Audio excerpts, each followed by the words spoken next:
आईला?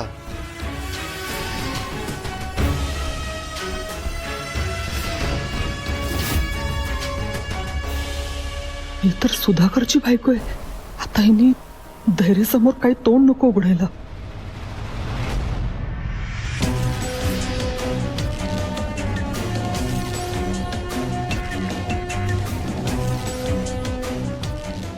या बसा ना. आई कोण आहे त्या? सावीच्या पप्पांचे मित्र होते ना सुधाकर, त्यांच्या मिसेस.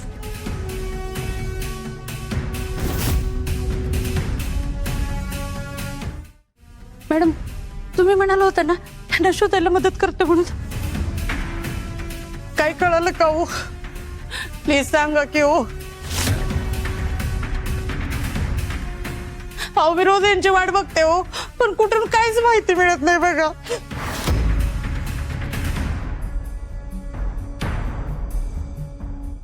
हो, आपण माझ्या खोलीत जाऊन बोलूयात. हा, या ना. आई एक मिनिट.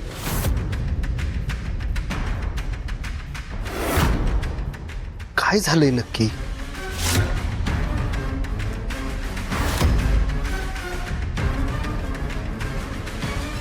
अहो दादा, सावीच्या पप्पांचा जेव्हापासून ऍक्सिडेंट झाला ना,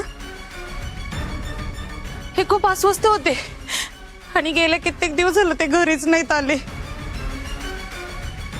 खूप शोधलं मी त्यांना, पण कुठेच सापडत नाहीयेत.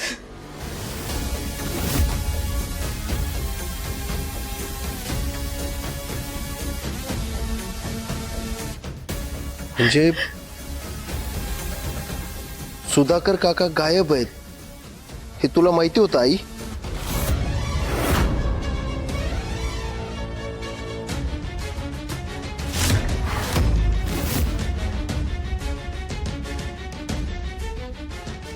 हो, माहित होतं आणि त्यांचा शोधही घ्यायला सांगितलंय.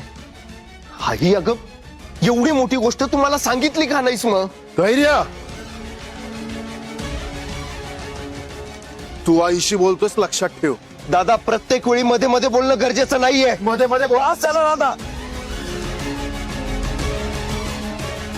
आणि आई, एवढी मोठी गोष्ट झाली, तू माझ्यापासून लपवून ठेवलीस.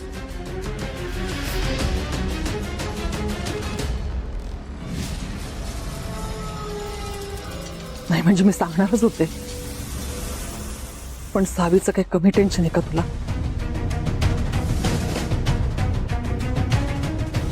म्हणून नाही सांगितलं.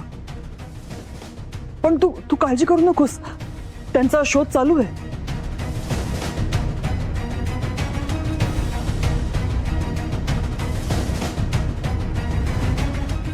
दादा, दादा माझी मदत करा. काकू, आहो, काय करताय तुम्ही? खूप शोधलो मी यांना, कुठे सापडत नाहीयेत. आता काय करू मी? तुम्ही काळजी करू नका, मी काही करून काकांना शोधून काढेन. शब्द आहे माझा.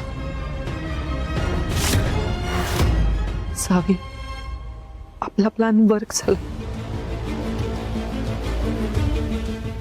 बरं झालं तू रीनाला यांच्या घरी पाठवलंस. रीना यांच्या घरी गेल्यामुळे आई त्यांना जी मदत करणार आहे ह्याची आठवण रीनाने त्यांना करून दिली, आणि म्हणूनच धैर्य भाऊजींसमोर हे सगळं प्रकरण आलं. बरं, आता भाऊजींना सुधाकर काका गायब आहेत हे कळलंय, पण त्या गाडीच्या नंबरचं काय?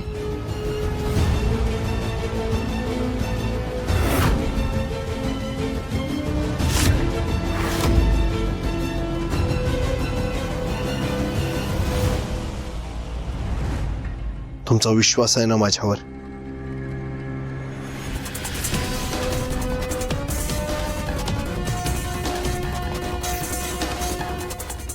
इन्स्पेक्टर साहेब, एका महत्वाच्या केस बद्दल बोलायचंय.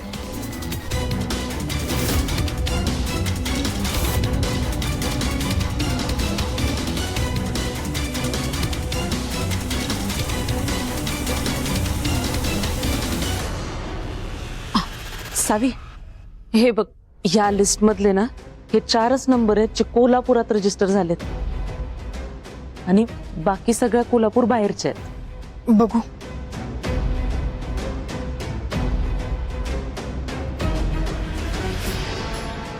वहिनी, मग या 4 पैकीच कुणीतरी आपला गुन्हेगार आहे.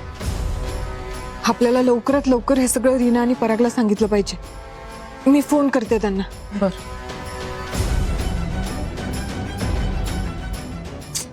अरे यार, फोनची बॅटरीच संपली.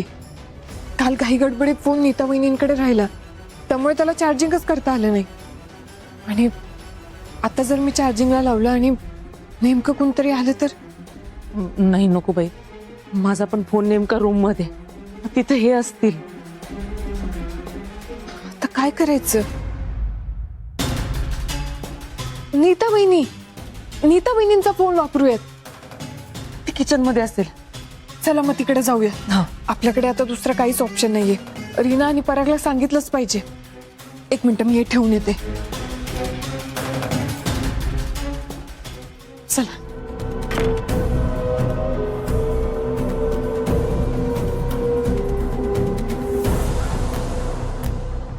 या सावीला जीवे मारण्याचा जेवढा मी प्रयत्न करते तेवढंच ते लांब लांब होत चालले. आज काहीही करून विषाचे 4 थेंब तिच्या पोटात जायलाच हवे होते. पण नाही, आता तोंडाशी आलेली सगळी संधी ना ती निघून गेली. त्या बाईला पण ना, त्या बाईला आजच यायचं होतं त्या धैर्यासमोर. पण ही बाई आजच कशी काय घरी आली? कालच सुधाकरने सगळ्यांच्या समोर येण्याचा प्रयत्न केला आणि आज हे सगळं घडलं. नाही, हा निव्वळ योगायोग असूच शकत नाही. म्हणजे हे कोणीतरी मुद्दाम करते.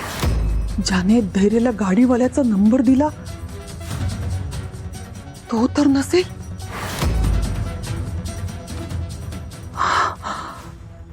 कोण आहे हा? कोण आहे ज्याचं माझ्या प्रत्येक हालचालीवर लक्ष आहे?